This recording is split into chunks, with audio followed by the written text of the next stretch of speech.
नमस्कार दर्शक बंधु जय जगन्नाथ। ए वीडियो रे आमे जानिबा बहुत गुरुत्वपूर्ण प्रश्न। आजिर प्रश्नटी हेउची महू सहित कौन खाइले आखिर पावर 2 गुणा बढ़ी थाए। दर्शक बंधु ऑप्शन गुड़िक हेउची ऑप्शन ए गोलमरीच, ऑप्शन बी दालचीनी, option C ashwagandha, option D लवंग।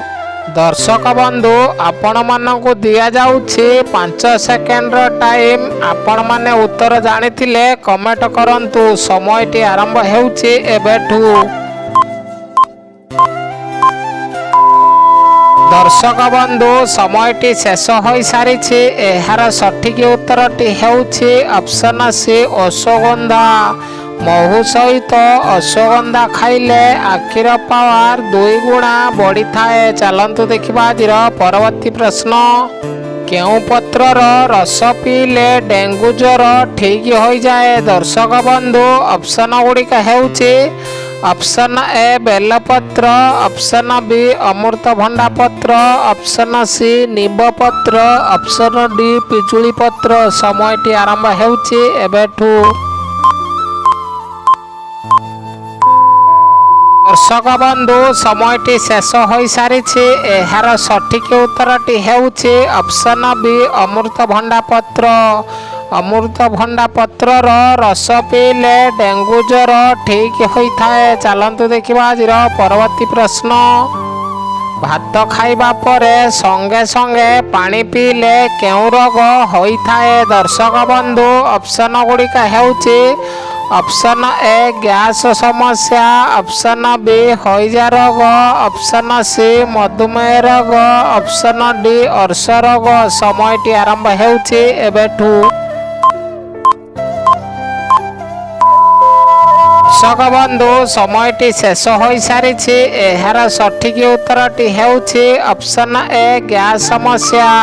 भात खाइबा परे संगे संगे पानी पीले गैस समस्या होइथाए। चलंतु देखिबा आजिर परवर्ती प्रश्न। प्रतिदिन अंगूर खाइबा द्वारा केउ रोग ठीक होइथाए। दर्शक बंधु ऑप्शन गुड़िक हेउछि ऑप्शन ए हृद रोग, ऑप्शन बी डायबिटीज रोग, ऑप्शन सी किडनी रोग, ऑप्शन डी जंडिस रोग। समयटी आरंभ हेउछि एबेठू। दर्शक बंधु समयटी शेष हो सारिछि। एहार सठिक उत्तरटी हेउछि ऑप्शन ए हृद रोग। प्रतिदिन अंगूर खाइबा द्वारा हृद रोग ठीक होइथाए। चलंतु देखिबा आजिर परवर्ती प्रश्न। केउ फलर मंजी खाइले हजम शक्ति बढ़ी थाए। दर्शक बंधु ऑप्शन गुड़िक हेउछि ऑप्शन ए पणस मंजी, ऑप्शन बी तरभुज मंजी, ऑप्शन सी अमृतभंडा मंजी, ऑप्शन डी कलरा मंजी। समयटी आरंभ हेउछि एबेठू। दर्शक बंधु समयटी शेष हो सारिछि। एहार सठिक उत्तरटी हेउछि ऑप्शन बी तरभुज मंजी। तरभुज फलर मंजी खाइले हजम शक्ति बढ़ी थाए। चलंतु देखिबा आजिर परवर्ती प्रश्न। ओडिशार केउ सहर डायमंड सिटी ऑफ ओडिशा बोली कहा जाए। दर्शक बंधु ऑप्शन गुड़िक हेउछि option A Baripada, option B Bhubaneswar, option C Rourkela, option D Talcher. समयटी आरंभ हेउछि एबेठू।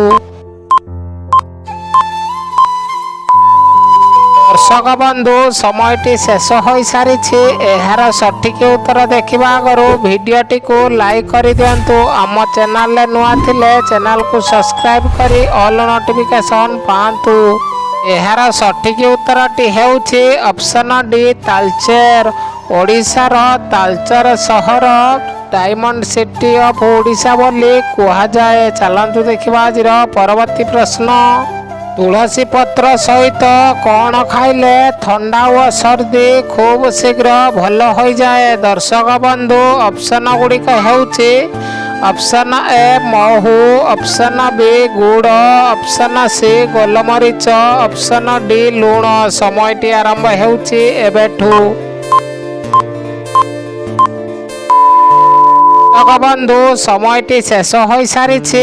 ଏହାର ସଠିକ୍ ଉତ୍ତରଟି ହେଉଛି ଅପସନ୍ ଡି ଲୁଣ। ତୁଳସୀ ପତ୍ର ସହିତ ଲୁଣ ଖାଇଲେ ଥଣ୍ଡା ଓ ସର୍ଦ୍ଦି ଖୁବ୍ ଶୀଘ୍ର ଭଲ ହୋଇଯାଏ। ଚାଲନ୍ତୁ ଦେଖିବା ଆଜିର ପରବର୍ତ୍ତୀ ପ୍ରଶ୍ନ। ନିୟମିତ କେଉଁ ଶାଗ ଖାଇଲେ ପେଟ ସମ୍ପୂର୍ଣ୍ଣ ରୂପେ ସଫା ହୋଇଯାଏ? ଦର୍ଶକ ବନ୍ଧୁ ଅପସନ୍ ଗୁଡ଼ିକ ହେଉଛି ଅପସନ୍ ଏ ମେଥି ଶାଗ, ଅପସନ୍ ବି ପାଳଙ୍ଗ ଶାଗ, ଅପସନ୍ ସି ବଥୁଆ ଶାଗ, ଅପସନ୍ ଡି ସଜନା ଶାଗ। ସମୟଟି ଆରମ୍ଭ ହେଉଛି ଏବେଠୁ। ଦର୍ଶକ ବନ୍ଧୁ ସମୟଟି ଶେଷ ହୋଇସାରିଛି। ଏହାର ସଠିକ୍ ଉତ୍ତରଟି ହେଉଛି ଅପସନ୍ ସି ବଥୁଆ ଶାଗ। ନିୟମିତ ବଥୁଆ ଶାଗ ଖାଇଲେ ପେଟ ସମ୍ପୂର୍ଣ୍ଣ ରୂପେ ସଫା ହୋଇଯାଏ। ଚାଲନ୍ତୁ ଦେଖିବା ଆଜିର ପରବର୍ତ୍ତୀ ପ୍ରଶ୍ନ। ଶୀତ ଋତୁରେ କେଉଁ ଫଳ ଖାଇବା ଦ୍ୱାରା 10ଟି ରୋଗରୁ ମୁକ୍ତି ମିଳିଥାଏ? ଦର୍ଶକ ବନ୍ଧୁ ଅପସନ୍ ଗୁଡ଼ିକ ହେଉଛି ଅପସନ୍ ଏ ପିଜୁଳି, ଅପସନ୍ ବି ତରଭୁଜ, ଅପସନ୍ ସି ପାଣି ସିଙ୍ଗଡ଼ା, ଅପସନ୍ ଡି କଦଳୀ। ସମୟଟି ଆରମ୍ଭ ହେଉଛି ଏବେଠୁ। ଦର୍ଶକ ବନ୍ଧୁ ସମୟଟି ଶେଷ ହୋଇସାରିଛି। ଏହାର ସଠିକ୍ ଉତ୍ତରଟି ହେଉଛି ଅପସନ୍ ସି ପାଣି ସିଙ୍ଗଡ଼ା। ଶୀତ ଋତୁରେ ପାଣି ସିଙ୍ଗଡ଼ା ଫଳ ଖାଇବା ଦ୍ୱାରା 10ଟି ରୋଗରୁ ମୁକ୍ତି ମିଳିଥାଏ। ଚାଲନ୍ତୁ ଦେଖିବା ଆଜିର ପରବର୍ତ୍ତୀ ପ୍ରଶ୍ନ। ଲେମ୍ବୁ ସହିତ ଅଣ୍ଡା ଖାଇଲେ କେଉଁ ରୋଗ ହୋଇଥାଏ? ଦର୍ଶକ ବନ୍ଧୁ ଅପସନ୍ ଗୁଡ଼ିକ ହେଉଛି ଅପସନ୍ ଏ ରକ୍ତଚାପ ରୋଗ, ଅପସନ୍ ବି ଏସିଡିଟି ସମସ୍ୟା, ଅପସନ୍ ସି କ୍ୟାନ୍ସର ରୋଗ, ଅପସନ୍ ଡି ମଧୁମେହ ରୋଗ। ସମୟଟି ଆରମ୍ଭ ହେଉଛି ଏବେଠୁ। ଦର୍ଶକ ବନ୍ଧୁ ସମୟଟି ଶେଷ ହୋଇସାରିଛି। ଏହାର ସଠିକ୍ ଉତ୍ତରଟି ହେଉଛି ଅପସନ୍ ବି ଏସିଡିଟି ସମସ୍ୟା। ଲେମ୍ବୁ ସହିତ ଅଣ୍ଡା ଖାଇଲେ ଏସିଡିଟି ସମସ୍ୟା ହୋଇଥାଏ। ଚାଲନ୍ତୁ ଦେଖିବା ଆଜିର ପରବର୍ତ୍ତୀ ପ୍ରଶ୍ନ।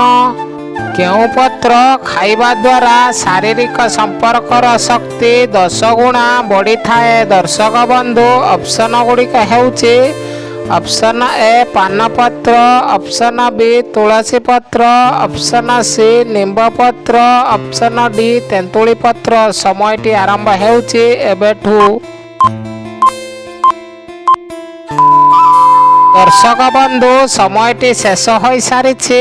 ଏହାର ସଠିକ୍ ଉତ୍ତର ଦେଖିବା ଆଗରୁ ଭିଡ଼ିଓଟିକୁ ଲାଇକ୍ କରିଦିଅନ୍ତୁ। ଆମ ଚ୍ୟାନେଲରେ ନୂଆ ଥିଲେ ଚ୍ୟାନେଲକୁ ସବସ୍କ୍ରାଇବ୍ କରି ଅଲ୍ ନୋଟିଫିକେସନ୍ ପାଆନ୍ତୁ, ଯାହାଦ୍ୱାରା ଆପଣମାନେ ସର୍ବପ୍ରଥମେ ଭିଡ଼ିଓ ଦେଖିପାରିବେ। ଏହାର ସଠିକ୍ ଉତ୍ତରଟି ହେଉଛି ଅପସନ୍ ଏ ପାନପତ୍ର। ପାନପତ୍ର ଖାଇବା ଦ୍ୱାରା ଶାରୀରିକ ସମ୍ପର୍କର ଶକ୍ତି 10 ଗୁଣା ବଢ଼ିଥାଏ। ଚାଲନ୍ତୁ ଦେଖିବା ଆଜିର ପରବର୍ତ୍ତୀ ପ୍ରଶ୍ନ। ଓଡ଼ିଶାର କେଉଁ ସହରକୁ ରେଶମ ସହର ବୋଲି କୁହାଯାଏ? ଦର୍ଶକ ବନ୍ଧୁ ଅପସନ୍ ଗୁଡ଼ିକ ହେଉଛି option A Berhampur, option B Baripada, option C Rourkela, option D Bhubaneswar. ସମୟଟି ଆରମ୍ଭ ହେଉଛି ଏବେଠୁ। ଦର୍ଶକ ବନ୍ଧୁ ସମୟଟି ଶେଷ ହୋଇସାରିଛି। ଏହି ପ୍ରଶ୍ନଟି ଆପଣମାନଙ୍କ ପାଇଁ। ଆପଣମାନେ ଏହାର ଉତ୍ତର ଜାଣିଥିଲେ କମେଣ୍ଟ ମାଧ୍ୟମରେ କମେଣ୍ଟ କରନ୍ତୁ। ଦର୍ଶକ ବନ୍ଧୁ କୌଣସି ବି ପ୍ରଡ଼କ୍ଟ କିଣିବା ପାଇଁ ଚାହୁଁଥିଲେ ଡିସ୍କ୍ରିପ୍ସନରେ ଲିଙ୍କ୍ ଅଛି, ଆପଣମାନେ କିଣିପାରିବେ। ଧନ୍ୟବାଦ। ଜୟ ଜଗନ୍ନାଥ।